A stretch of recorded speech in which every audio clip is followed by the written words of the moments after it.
אהלן, ברוכים הבאים לעוד פרק של פוליסה בארץ הפלאות, והיום אנחנו עושים עוד פרק בזמן המלחמה, ואת הפרק הזה אנחנו נקדיש לנושא שהוא קצת יותר רחב מביטוח, ניהול הסיכונים, ויש לי היום את הכבוד לארח את ליה צור. אהלן ליה. היי, שמחה מה להיות שלומך? כאן, בסדר גמור. תודה רבה על ההתראה המאוד קצרה ועל ההתארגנות המאוד קצרה, ואני יודע שהלו"ז שלך מפוצץ, אז קודם כל באמת תודה רבה. ולפני שנצלול לתוך המחילה, בואי רגע נבין מי זאת ליה צור, ואחר כך נבין קצת מה זה ניהול סיכונים, ואז נבין איך כל הדבר הזה מתכנס לזמן מלחמה ומה עושים ואיך מתנהלים. אוקיי, אז נתחיל מזאת לי עצור. אני מנהלת סיכונים כבר 20 שנה, מעל 20 שנים. עבדתי 15 שנים בבנקים, בנקאות, כמנהלת סיכונים. תפקיד האחרון ניהלתי סיכוני מילות והונאות וסיכוני סייבר ותהליכים העסקיים שיפוץ הדיסקונט. בחמש שנים האחרונות אני מנכ"לת את LT Risk Management, שזה חברת ייעוץ בוטיק, ייעוץ והכשרה בתחום של ניהול סיכונים, מתמקדת בסיכונים תפעוליים, או בשמה זה נקרא NFR, Non-Financial Risk, כלומר מהמם. הכל חוץ מהפיננסים, למרות שגם פיננסים אני נותנת כשרוצים. סיכונים תפעוליים, מילות והונאות, סייבר, המשכיות עסקית, שזה המיקוד של הפודקאסט הזה. נכון. מרצה באקדמיה, במספר תוכניות של תואר שני, בקריה האקדמית, אונו, וואו. בינתחומי בחיפה, מרצה לדירקטוריונים, וגם אגיד שאני פעילה חברתית לקידום נשים תפקידי מפתח בחברה, רצה למועצת העיר בפתח תקווה. יפה מאוד. ורגע, גם עכשיו, בפעילה בזמן המלחמה במלחמה. גם, כן, אני משרתת במילואים. מילואים, פעילה ברשות הסייבר הלאומית, בתא הסייבר של רשות החירום הלאומית, סליחה, בלגן לי כבר כל הזה, ואני בצו 8 עכשיו, אז אמנם כרגע אני בלי מדים, אבל אני בצו 8 מאז הלחימה. אז תודה על ההתגייסות. אז מה זה ניהול סיכונים? ניהול סיכונים זה בעצם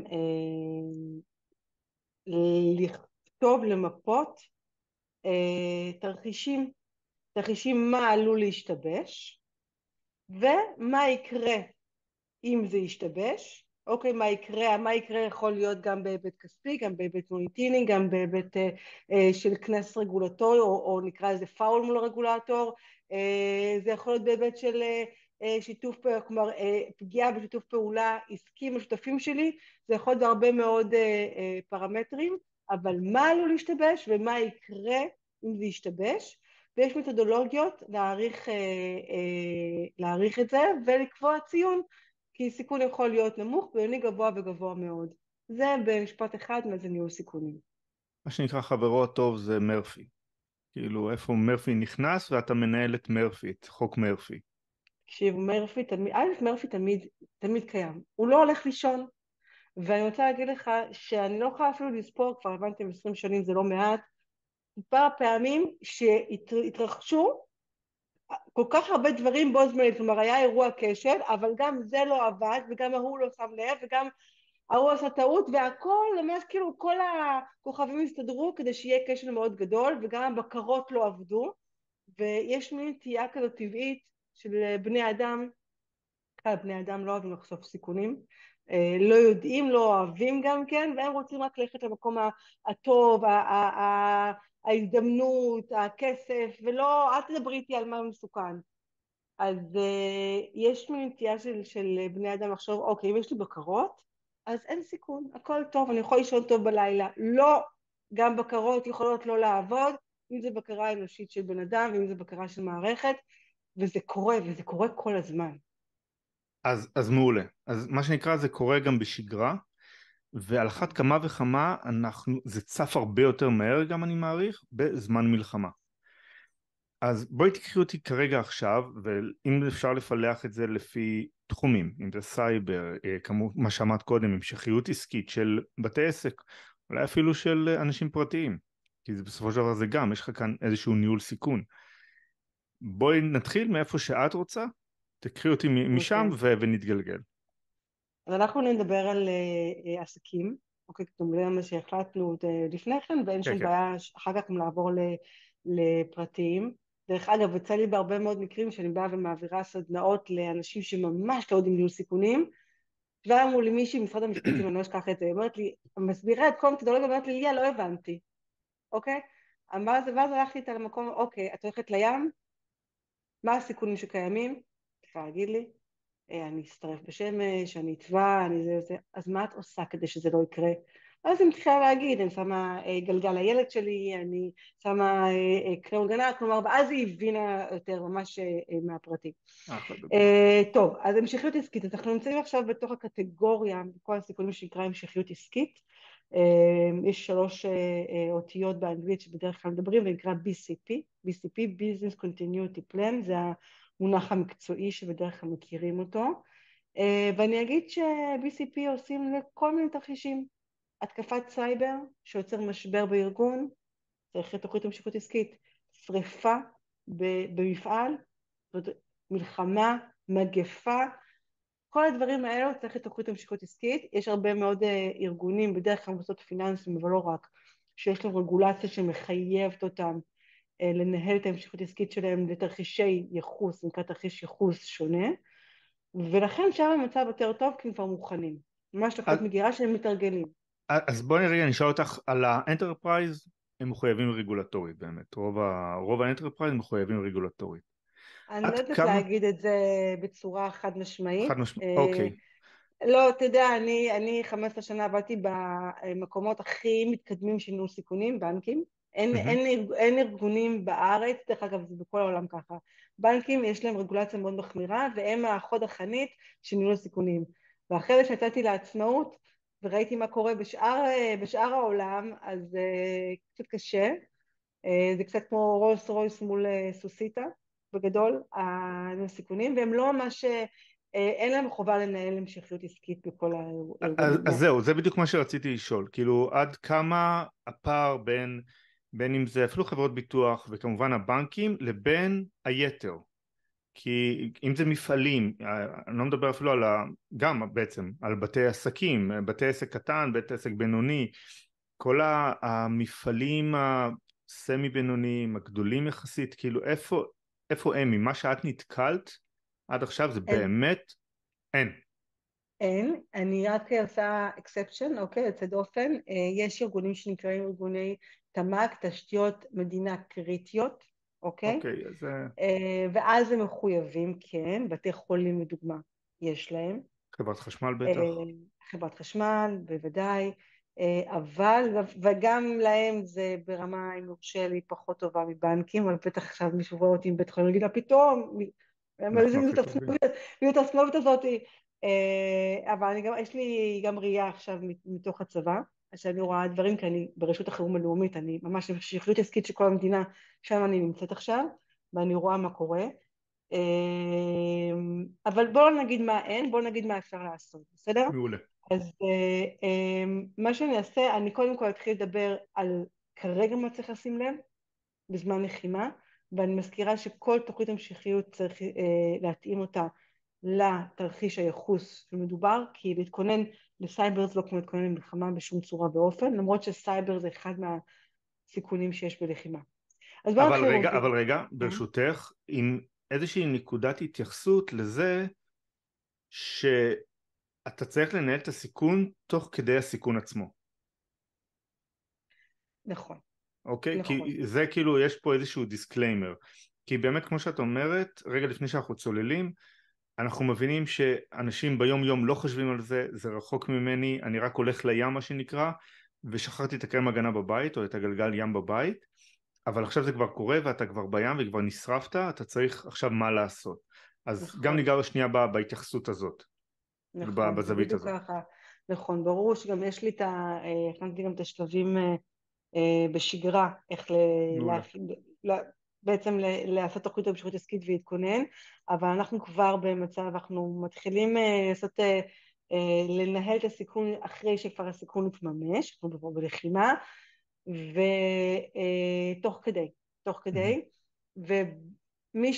ומי שהוא יותר רגיש, תכף נראה מה זה מי יותר רגיש, הוא יותר רגיש לתרחיש של לחימה, הוא כבר הרגיש את זה, אוקיי? אוקיי. בדרך כלל שותפים מי שעובד גלובלית, מי שיש לו עובדים בחו"ל, או או לקוחות בחול, ואז שם הוא כבר הרגיש את זה, מי שתלוי בשער החליפין, כי הוא יבואן, יצואן, כבר הרגיש את זה. אז אני מתחילה מעובדים, עובדים, ההון האנושי, לדעתי, והרבה חושבים ככה, לא כולם לצערי, הוא הדבר הכי חשוב שיש לארגון. גם אם הארגון הוא בעצם הייטק שיש לו מוצר טכנולוגי, עדיין העובדים שצריכים לתמוך בכל מיני תקלות ולתמוך בלקוחות, זה המשאב הכי חשוב. אז ברור לכם שארגון שהעובד שלו נחטף, לא עובד, הוא פשוט לא עובד, אוקיי? ארגון שיש בטח הרוג, אוקיי, לא הרוג, נרצח בארגון, או מישהו שבן משפחה שלו נרצח, אז זה משפיע בצורה ממש ישירה על הארגון. עכשיו, הרבה מאוד פודקאסטים, מאמרים, מדברים בעצם על החשיבות של ארגון לתמוך רגשית. לתמוך רגשית בזה, ואני אומרת, כל מה שאומרים זה נכון, ואני לא חלילה לא מורידה מזה, אבל אני מדברת תכלס. הרי מעניין אותי עכשיו כמנהלת סיכונים, שהארגון ימשיך לעבוד. business as usual עד כמה שאפשר, עד כמה שאפשר. אני קוראת לזה העולם החיצון. אני צריכה שהעולם החיצון לא ירגיש שקרה לי משהו שיש לי איזשהו בעיה. בעולם החיצון קראתי זה ספקים, זה לקוחות, זה מדיה, זה רגולטור. זאת השאיפה שלי. ואז אני צריכה למפות, אוקיי, זה גם יהיה חלק מהשיעורים, איך אני אכין את עצמי לתרחישי קיצון.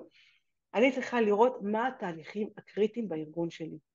איזה תהליכים חייבים להתקיים כדי שאני מול העולם החיצון, אז אנחנו צריכים בעצם לזהות מה התהליכים הקריטיים ולראות מה קורה שם. יכול להיות שכל העובדים, נקרא לזה, שכרגע לא יכולים לעבוד, נמצאים בכל מיני תהליכי מטה, תהליכי תמך, תומכי לחימה, מה שנקרא, תומכי לחימה של הביזנס, אבל לא פוגע. אבל אם הם זיהיתי שבתהליך מאוד מאוד קריטי, או שאיזשהו עובד מפתח זה עובד שרק הוא יודע לתקן איזושהי מערכת קריטית, ואף אחד לא יודע חוץ ממנו. אם זיהיתי את זה, אז אני בעצם מטפלת נקודתית, לבדוק איך אני יכולה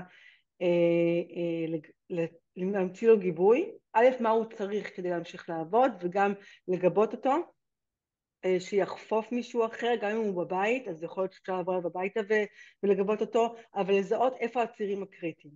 אז זה לגבי העובדים. לגבי הספקים, כל מה שאמרנו לגבי העובדים... סליחה רגע. כן, כן. מה שאת אומרת לי, אני אומר, זה הגיוני לחלוטין, אבל זה, אני לא יודע איך זה נשמע, אבל זה נשמע לי כאילו obvious. לא? כאילו מן הסתם בסופו של דבר זה לא, כי עצם זה שזה קורה וזה לא. אני אגיד לך, כי בדרך כלל ה-HR, המשאבי אנוש, זה הגורם שבקשר עם העובדים, דרך אגב, גם הקורונה זה היה ככה, בקשר עם העובדים, ומי מגיע, מי לא מגיע, מי יש לו בעיה, מי חלילה קרה משהו במשפחה שלו, אבל ה-HR לא יודעים לחבר את הנקודות לתהליכים הקריטיים של הארגון. זה בדרך כלל ה-COO, סמנכ"ל התפעול יודע לעשות את זה, אנשים כלומר באזור הזה. אז לחבר את המשאבי אנוש יחד עם הגורמים שמכירים את התהליכים העסקיים הקריטיים. זה בעצם ההמלצה שלי, שישבו ביחד. כי ההוא לא מטפל במשאבי אנוש, והיא לא מטפלת בתהליכים הקריטיים, ואז הם לא יודעים שיש בעיה. לא, זה חידוד מעולה, אוקיי. לא יודעים שיש בעיה לפני שהיא קורית, הם ידעו שיש בעיה אחרי שכבר תהיה בעיה, אז בואו נמנה את הבעיה מראש.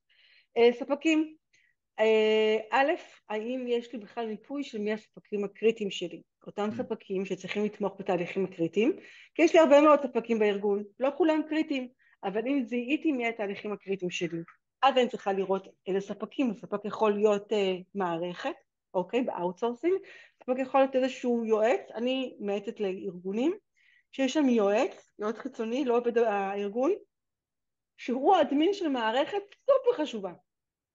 אוקיי, לדוגמה, אז הוא לגמרי ספק קריטי. אז אני רוצה לראות מי הספקים הקריטיים ולראות מה קורה שם. יכול להיות שזה ספקים הקריטיים שלי, שם יש בעיה, הם עכשיו בלחימה, להם יש עובדים שלא יכולים לתפקד, ואולי בכלל יש להם התקפת סייבר, אוקיי? ואני רוצה לדעת את זה. עכשיו, עד כמה שאפשר, לא להסתפק בלהרים טלפון, קודם כל להרים טלפון. מה קורה, מה העניינים, מה המצב. כמו שהוא ספק קריטי שלי, יכול להיות שהוא ספק קריטי של עוד חברות, ולראות שהוא מתעדף אותי. עד כמה שאפשר לא להסתפק ולהרים טלפון, ממש לקפוץ לשם, לראות שהכל בסדר, שהכל עובד, ומראש להכין את אלטרנטיבה, מה קורה אם הוא לא יעבוד. אוקיי? ממש להכין אלטרנטיבה, ושאומרת להכין את האלטרנטיבה, זה לשבת, לראות מי עוד יש שיודע לעשות מה שהוא עושה, להרים אליו טלפון, להתחיל תהליך של הסכם כבר מולו, מה אכפת לי? שיהיה לי כבר מוכן במגירה שאני אוכל לעבור. אמרתי סייבר. בלחימה, השנייה, מי שלא בעולמות הסייבר, בגדול יש ז'אנרים או סוגים שתוקפים. יש לנו את אלו שהם יותר הרקע אידיאולוגי, אוקיי, סתם דוגמה, טבעונים, תקפו סייבר מפעל עוף. זה לא יודעת, אוקיי, יש את אלו. יש לנו את הארגוני פשע שהמוטיבציה שלהם היא כספית. והם תוקפים ארגונים, אבל וזה לגמרי מצליחים לתקוף הרבה מאוד ארגונים, יש להם יכולות, אבל הם ז'אנר. ויש את הז'אנר של מדינות, אוקיי? יכולות צבאיות, מדינות, שלא לומר מעצמות. איראן היא כזאתי, תוקפת אותנו, איראן, רוסיה, בשגרה. עכשיו בלחימה הם שמים את כל הז'וטונים, מה שנקרא all in, ולתקוף ארגונים ישראלים, חברות ישראליות, בטח שהם היו מאוד שמחים לתקוף תשתיות מדינה קריטיות, אבל לא רק, הם תוקפים גם, ושוב, יש לי גם ראייה כאילו ב-in-house עכשיו בלחימה, הם תוקפים וחלק הם מצליחים. אנחנו לא שומעים כרגע, אנחנו מדברים ב-30/10, אנחנו לא שמענו על שום דבר שהוא קריטי בבית של סייבר, כי המדינה עושה הרבה כדי להעלות את ההגנה שלה, אוקיי? אבל לא רק המדינות אנחנו רואים שתוקפים, גם קבוצות, בטח פרו-פלסטיניות וכאלה. גם, אבל יש לפעמים קבוצות שהן רק מתיימרות להיות קבוצות, הן בעצם השלוחות של איראן, לדוגמה. אוקיי. אז להבין שההסתברות להתקפת סייבר עולה, וצריך לעשות כל מיני פעולות מהירות, יש אפשרות לעשות פעולות מהירות כדי להיות ההגנה שלכם בצורה משמעותית. מערך הסייבר הלאומי התחבר עם מספר חברות הגנה של סייבר בטופ, אוקיי, בפרימיום, והם מוכנים, החברות מוכנות, לתת במשך או חודשיים או 3, לא זוכרת, שירותים בחינם, לא תשלום, לכל מי שיפנה אליהם, ואתם כבר משדרגים את ההגנת סייבר שלכם בצורה משמעותית, אוקיי? למי הם צריכים לפנות? קודם כל במערך הסייבר הלאומי, באתר של המערך יש את הרשימה, ואני יכולה להעביר לך, איך זה נקרא, את ההודעה שלהם, רשימת החברות עם האנשי קשר, כן, את הלינק, ואני אעביר לך. זה לגבי הסייבר. לגבי ההיבט העסקי, הסיכון העסקי, אז כל מי שעובד עם חול, זה משפיע עליו, גם אם אין לו סייבר, גם אם אף אחד מהעובדים שלו לא חווה שום דבר של, אתם יודעים, חטיפות רצח, עדיין. אתה עובד עם חול, אתה לא יודע מי נמצא לך שם, איזה קבוצות פרו-פלסטיניות יש לך, אצל הכוחות שלך או אצל הספקים שלך מחול, שבמה שנקרא באקט של זדון, מעילה שלהם, יעשו לך נזק. אז צריך למפות, לראות את כל השותפים שלך שלא מישראל, להבין מי יכול לעשות לך נזק, ולהתחיל להרים טלפונים. עכשיו, אני הייתי מציעה לעשות את זה בצורה מאוד מאוד עדינה מתחת לרדאר, ממש ככה לדבר אם אתה מזהה שם איזשהו אולי יהודי, שהוא ככה, אתה בקשר שותף איתו ולשאול אותו, תגיד מה קורה שם, מה הדיבור, וממש להתחיל לראות, ועד כמה שאפשר גם לבדוק את הממשק שלך מולו, צריך לראות כל דבר זה לגופו של עניין, תלוי אם זה חברה שמספקת לך שירותי הגנת סייבר בחו"ל, אז לא יודעת, פחות עכשיו. אז זה לגבי העניין העסקי, נסתכל גם על הזמנים שלנו. אנחנו בסדר. וגם לעדכן תוכניות עבודה ופרויקטים בכל הזמנים, כלומר לעשות את השנייה, אוקיי, הבנתי, קורה משהו, וממש לחשב מסלול מחדש, כמו שווייז אומר לנו. ועכשיו נניח דיברת על העובדים קודם, כן. ויש לי עכשיו עסק שהוא נמצא בדרום, אוקיי, או ממש בעוטף, ועובדים גם לא יכולים להגיע אליו עכשיו. אז נניח העובדים לא במילואים, העובדים יכולים לבוא ולעבוד, אבל הם לא יכולים להגיע לעסק. מהמם. איך דבר כזה הייתי עכשיו יכול לחשוב על לנהל את הסיכון שיש לי כאן? כי אני צריך את העובדים שיגיעו, אני יכול שהם יגיעו למקום כי הוא לא שטח צבאי סגור או משהו בסגנון, אבל הם לא יכולים כי משלל סיבות, כמו שאנחנו, האזור מותקף טילים ויש פחד ויש כבר לצערנו 1,001 סיבות. איך במקרה הזה כעסק אני יכול לנהל את זה? תראה, יש את האזורים שבאמת אני עכשיו, לא זוכרת כמה זה עכשיו, כי לא הייתי היום בצבא, אבל כרגע יש את ה-0 עד 7, אני חושבת, בדרום, גם בצפון, 7 קילומטר, אוקיי. שאי אפשר להגיע, כאילו הצבא לא נותן להיכנס. זה סרט אחד, אוקיי, ואז יהיה לך גם את השיפוי בשאיפה, אני לא מדברת בשם המדינה, בשאיפה שיפוי מהמדינה, פיצוי כספי. עד כמה שאפשר, יש לנו הרבה מזל שאנחנו לומדים מהקורונה, Mm. ולכן כמעט כל העסקים למדו לעבוד מרחוק.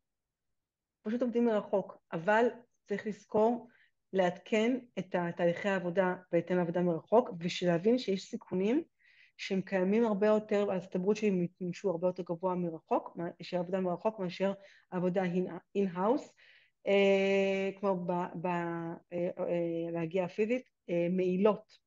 זו דוגמה אחת. אם יש לי איזושהי מנהלת חשבונות שמעבירה כסף לספקים שלי, ההסתברות שתעשה מעילה שעובדת מהבית ואף אחד לא בודק אותה, היא גדולה מאשר שהיא עושה את זה מהמשרד. אז פשוט לזכור את זה, אוקיי, וואו. להדק את הבקרות עד כמה שאפשר. אם כבר דיברתי על תהליך של העברת כספים, אז יש הרבה מאוד מערכות שאני יכולה להכניס, וזה עניין של להגדיר הגדרות במערכת 5 דקות, Mhm. להגדיר שאני רוצה אישור מנהל. אז יש לי את מי שמבצע, מי שמקליט את ההעברה, ויש לי מנהל שבודק אותה. וזה משהו שאולי ביום יום כשאנחנו במשרד אני לא מרגיש צורך, אבל כשעבודה מרחוק אני כן אכניס את זה. זו דוגמה לזה. הפרודקטיביות, ככה אומרים, בעבודה מרחוק יורדת, אז הניהול צריך להיות יותר בהתאם, אבל אני מאוד מאמינה בלהפעיל רגישות במצב הזה, ולהבין שבאמת אנשים בחרדה ובפחד, והתפוקה שלהם תרד. קח את זה בחשבון, כחלק נקרא לזה שגרה חדשה, שגרת לחימה. למרות שאני חושבת שככל שהלחימה אנחנו עוברים עם הזמן, אז אנשים יותר ויותר מתרגלים לזה, אנחנו מתרגלים לזה. יצור סטגלטן כזה, כן, בני האנוש. בני אדם, כן. לא, כן. לגמרי, אני רואה את הילדים שלי, הם כבר אומרים, הם קוראים לזה רעמים מדי פעם, או שהם שומעים כזה את הבומים, אבא איפה היה? אז זה ליטרלי כבר בשגרה, הזוי, כן, אבל כבר כן. שגרה שלנו, כן. ואנחנו ככה לפני סיום הפרק הקצרצר הזה, אבל איך ככה לנהל את הקרם הגנה שלנו, האנשים הפרטיים? פרטיים, כי אם היה כאילו איך אני עושה את זה בשגרה. תראה, בשגרה את הבטחת לי, סתם לא אמרת הבטחת, אבל אני כבר אומר היא הבטיחה, נעשה פרק כמו פרק שצריך, ייעודי לזה, מסודר, בסדר כן. גמור, בסדר גמור. באופן פרטי, זה תלוי, אני חייב ללכת שנייה כלכלי, בסדר? בקטע הפיננסי. תלוי מה המצב. יש כאלו שהם עובדים חיוניים במפעלים, בבתי חולים, לא רלוונטי. המשכורת תמשיך לדפוק, אז זה פחות רלוונטי. מי שלא, גם אם עדיין לא פוטר, עדיין, זה נשמע טוב, אבל אני מנהלת סיכונים, אני צריכה לחשוב את ה-Worst case scenario. ממש אנשים לצמצם נעימים אנחנו הוצאות, בסוף. לצמצם הוצאות ככל שאפשר. אני יכולה להגיד לכם שגם אני, למרות שאצלי עכשיו העסקים יותר ביקוש בגלל המצב, אבל אני גם כן אצמצם הוצאות למינימום ההכרחי. וכך אנחנו לא הולכים למסעדות ובתי קפה עכשיו, ואז בגדול זה נשאר על אוכל והוצאות שוטפות, ולא לקנות שום דבר מעבר אם לא ממש ממש חייבים. לגבי זה הכלכלי, לגבי הרגשי, יש הרבה מאוד המלצות והנחיות ברשתות וגם דרך משרד החינוך איך אפשר להתנהל. אני נותנת לכם גם כן, אני משתפת פה, אני בדרך כלל לא רגילה להעמיד לפרטים, רק ככה לארגונים, אני אתן לכם איך אני עושה את זה, אני לא רואה חדשות, גילוי נאות, לא רואה חדשות. אני חושבת שהטראומה היא הדברים שאנחנו רואים ושומעים בחדשות, זה מה שיגרום לטראומה ולסריטה קשה לאורך שנים ולכל החיים, ולכן ממש לא לראות שום דבר, אנחנו לא נוכל להשפיע על שום דבר, אז אין מה. זה מבחינה רגשית, וכמובן לדעת, אתה יודע, אני נוסעת לספר לך סיפור, אבל בטח, אני לא יודעת אם עוד אנשים חושבים ככה, או שזה בגלל שאני מנהלת סיכונים כל כך הרבה שנים. אני נוסעת בכביש, אוקיי? אני לא מונעת ממני לנסוע למקומות, אבל אני נוסעת ממקום למקום, אני לא מסתובבת ככה בכיף שלי ברחובות עכשיו. עכשיו, לא את לא מטיילת. מדברת באופן כללי. עכשיו, לא, עכשיו, רק בלחימה. עכשיו, אוקיי, בסדר. עכשיו, אבל כשאני נוסעת, אני בכל מקום שאני נוסעת, אני מסתכלת לראות, אוקיי, אם עכשיו יש אזעקה, לאן אני הולכת, אוקיי? וככה לאורך המסלול שלי. גם אני, אוקיי, בסדר. אז כאילו, מבחן על הסיכונים, אבל באמת, כמה שיותר להתנתק מהחדשות, כמה שיותר לצרוך אור והומור, אם יש פה נשים, מה מצחיק, הומור כמה שאפשר לראות סיינפלד, אחר בן זוג שירה סיינפלד, זה בשביל שאנחנו נהיה, שלא נשתגע, אוקיי? אני איתך לגמרי. כן. אז זה מה שאני ממליצה, בהמלצות עכשיו אני כן. ראיתי את טד לסו, יש את זה באפל טיווי, אז עכשיו אני רואה את זה פעם שנייה, וזה אחלה ככה נתק לראש, זה מעולה. גם סדרה ממש טובה, אז ככה, בהמלצות. אבל מי שכן יצא לחל"ת או פוטר לצערנו הרב, תדעו שיש המון תפקידים שצריכים אותם עכשיו בזמן לחימה, מכל מיני סיבות, אוקיי? כי המגזר שבדרך כלל עובד בהם לא מגיע לעבודה. אז פשוט תלכו, תעבדו במשהו, גם להרגיש כאילו סוג של בתנועה, אוקיי? כן, לא להישאר בבית ולא לעשות כלום. בדיוק.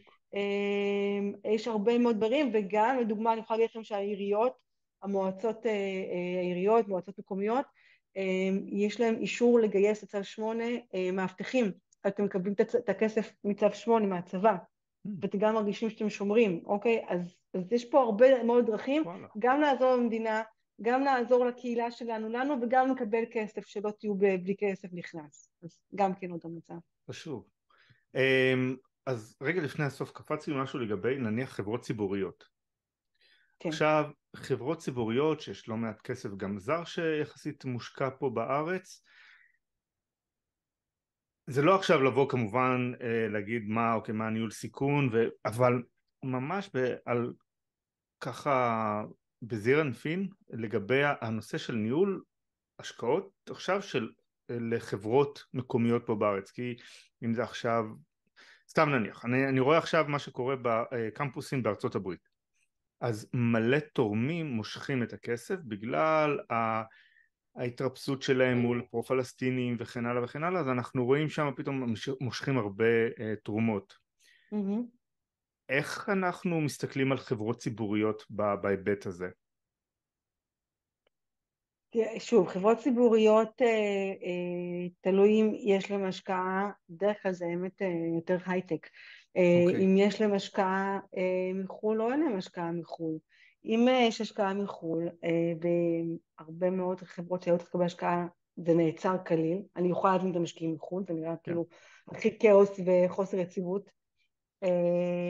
להיות בקשר, אז יש תוכנית עבודה, תכננתם על הכסף, תוכנית עבודה מסוימת, מתיישבים, מבינים שהכסף הזה לא מגיע עכשיו, ועושים בעצם שינוי מחדש, זה היה שינוי חישוב מסלול מחדש, ואני בעד קשרים אישיים, להיות בקשר אישי עם המשקיעים, לדבר איתם, לספר להם, לעדכן אותם, כלומר להפוך את זה לאישי, וגם הם ירגישו הרבה יותר בטוח שהם, הרי בסופו של דבר הם משקיעים באנשים, טכנולוגיות באנשים, הם ירגישו הרבה יותר בטוח. אז גם כל הזמן לעדכן את היום-יום תוכנית עבודה בהתאם. אתם יודעים, זה קצת מה, זה כאילו, עכשיו אני בצד השני של המטבע, כי אם אני אגיד להוציא לחל"ת, לפני כן אמרתי לפרטיים שיצאו לחל"ת, אבל כן, לנהל את הכסף שיש לכם כרגע, ולנהל את זה בדיוק. בהכי קמצנות שאפשר, מה שלא, כמו בפרטיים, מה שלא חייבים, לא מוציאים. ואם אתם במשרדים, ואתם יכולים נגיד לצאת ולעבוד מהבית, תעשו גם את זה.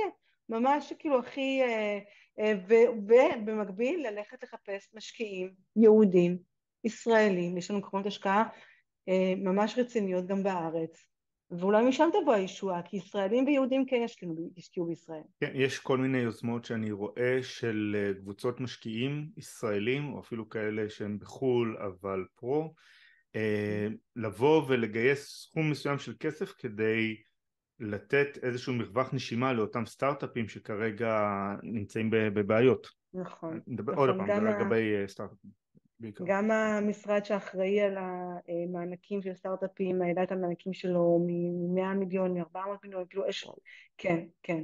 תשמע, סטארט-אפים זה מקור הכנסה מאוד משמעותי למדינה. מהמם. והמדינה תעשה הכל כדי שסטארט-אפים טובים לא יקרסו בגלל המצב הזה. אני אופטימית, אני אופטימית. אנחנו בדיוק מדברים בערב ששוחררה נכון. באמצעות מבצע צבאי חטופה.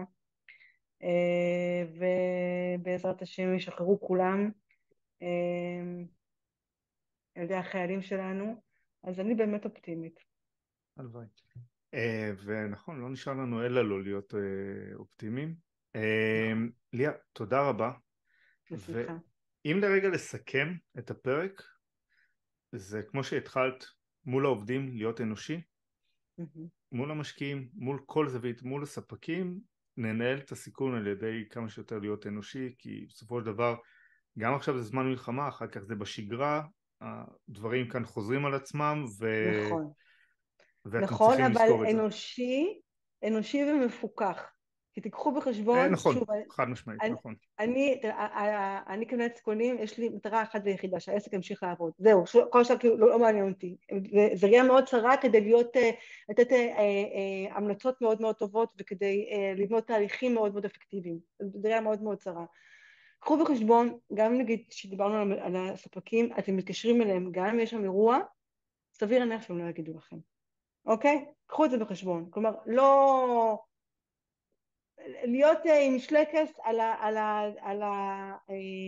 על הבדיקות שלכם, וגם אם אומרים לכם שהכל בסדר בתהליך, ללכת לבדוק, ממש להיות קפדנים, יפה, קפדנים ורגישים. כן. יפה. ליה, תודה רבה, ולימים טובים יותר, ואנחנו ניפגש בפרק השני כשנקבע. תודה בסדר רבה. גמור. תודה תודה. לך, אביתר, תודה. ביי ביי.